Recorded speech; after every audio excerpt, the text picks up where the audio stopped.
So up to this point, the biggest flipbook I had made was 658 pages. This flipbook is 900 pages. Hey guys, so do you remember a while back I did a line challenge flipbook where basically I wanted to take a simple line and see how much life and animation I could put into it? Well, for today's video I got thinking, what could be more challenging than a line? How about a dot? What could I do with just a dot? Okay, so first things first, I'm using a Copic marker, but the tip is too fine. I need a bigger dot, so I kind of hate doing this, but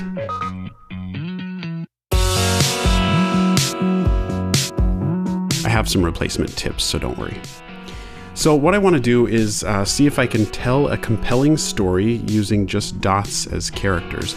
And even though it's just going to be dots moving around, I want to see if I can tell a story that actually has some emotion to it. Before we dive in, this video is sponsored by Audible. Did you guys know that a recent study found that 27% of adults say they have not read a single book in the past year, lack of time being the main reason why? Well, this is one of the reasons I love Audible so much, because you can listen while you're commuting or exercising or just relaxing at home. There are thousands of titles to choose from. 3 audiobooks that I have listened to recently and loved are The Greatest Salesman in the World, The Graveyard Book. It's read by author Neil Gaiman, and I think I could listen to his voice all day long.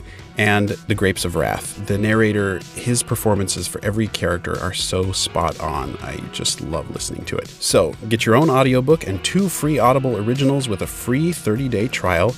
Visit audible.com/andymation or text andymation to 500-500. That's audible.com/andymation or text andymation to 500-500. All right, let's get into this. Okay, one problem I'm having already is that if I put the marker down for a minute while I'm switching pages, the marker tip starts to dry out a little bit, and so then the dot looks kind of misshapen. So what I'm doing now is before I make a new dot, I tap the marker on a scrap piece of paper a couple times to get the ink flowing, and then when I touch the marker to the flipbook paper, the dot looks nice and round again. And actually, after a while, my dot-filled scrap paper, I think it kind of looks cool.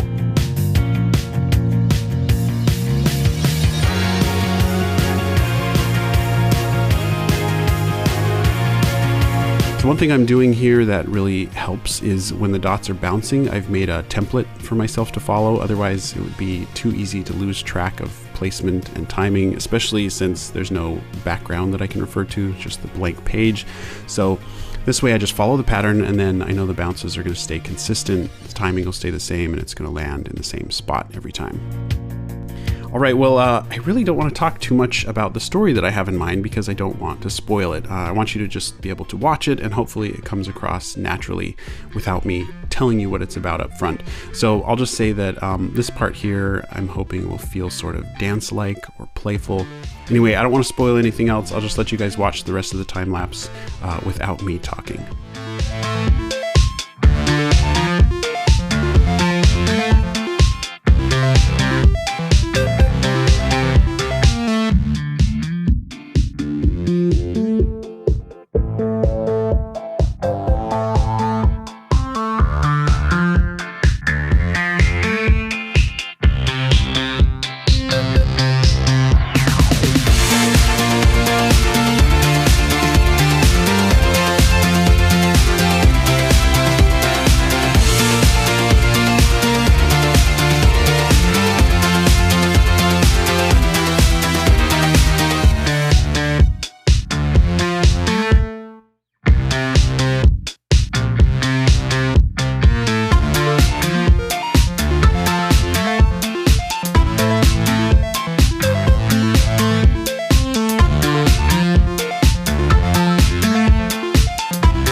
All right, it's finished, and the total count is 900 pages. Luckily, this flipbook was really fast to animate because, well, it's just dots. But all in all, this took me about 19 hours to animate.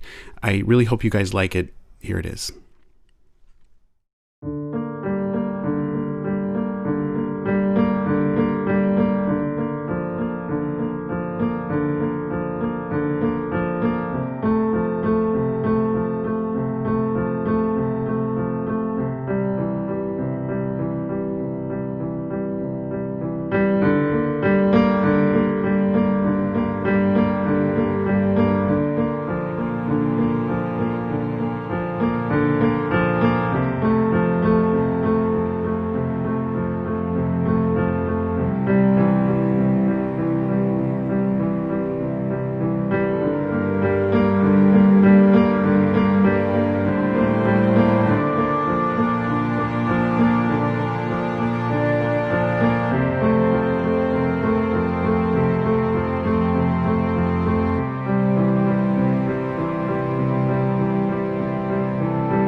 Thanks for watching, guys. I loved making this one, and I would love to hear your thoughts. Also, I want to let you guys know that I'm going to be posting some additional content to my Andymation Facebook page, so be sure to follow me on Facebook.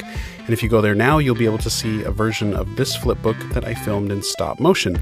I'll put a link below, so go check it out and then come back here to watch more flipbook and animation videos. Stay safe, and I'll see you in the next video.